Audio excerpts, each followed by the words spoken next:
feel, Ray? I feel great. I feel like I was born again. You are born again. I'm a young coach today. There's very little that I would change in my life. I've enjoyed it very, very much. Probably the only thing I would change is some of the decisions I made in the basketball games.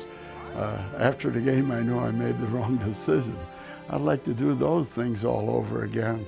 But as far as working, going to college, getting out of Notre Dame, going back as an assistant coach, and coming to DePaul and staying there, sure, I had offers to go other places, but I liked the type of individual that I was coaching at DePaul. We had success, moderately so, and I enjoyed my association with the players more than any of the wins and losses. That's what I cherish most. I was over at St. Agnes on Kedzie and Douglas Boulevard, and I stuck my head in the doorway one night. They had a girls' team practicing, and the priest that came in there, and he looked at me, he says, Ray, how's that coach? What does he know about basketball? I said, I don't think he knows if that ball has air in it or rags. And I left.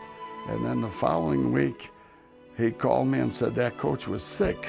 Would I please take over for a week?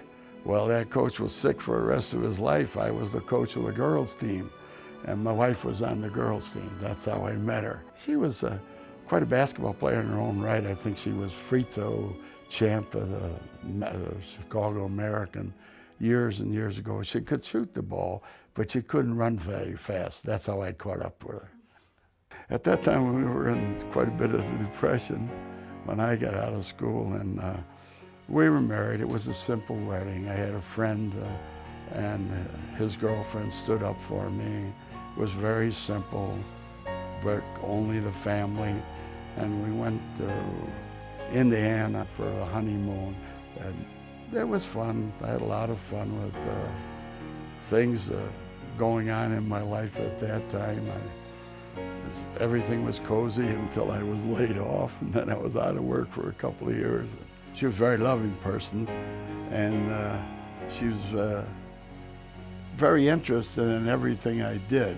Our table at night when we ate with the children was always about basketball. They always grew up with that in their mind.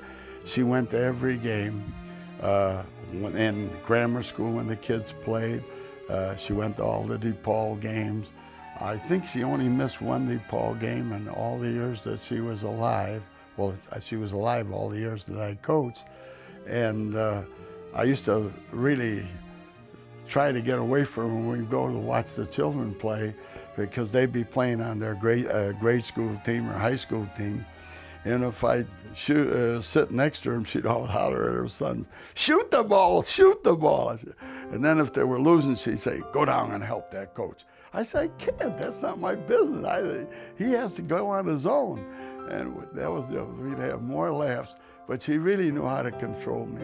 If I came home very angry at the way he played terribly at that, she'd just leave me alone until I'd start laughing and we'd come out of it.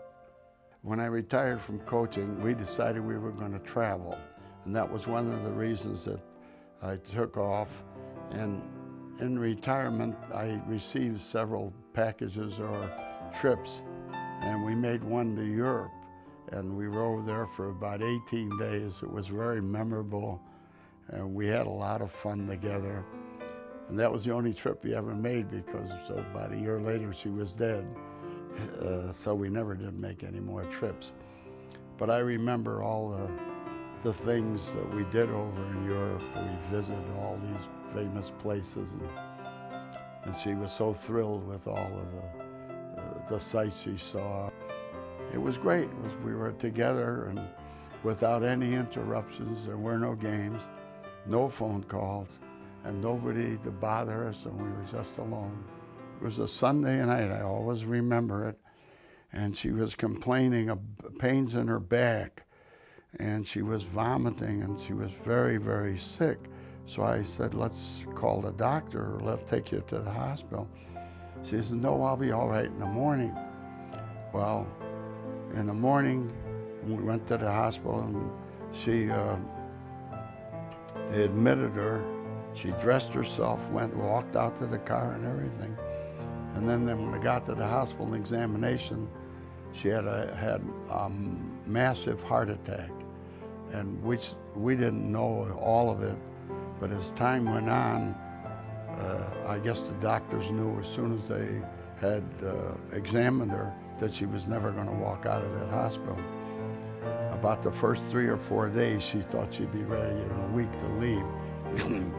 Pardon me, she was full of life and that.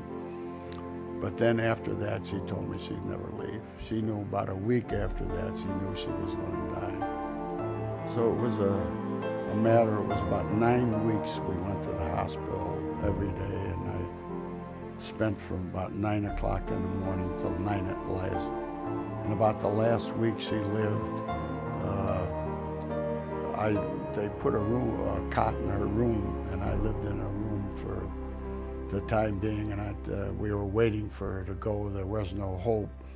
We had removed all the tubes that they could.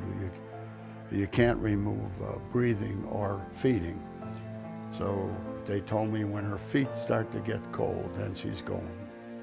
And when they removed the tubes, they said that she lived the most about 2 days.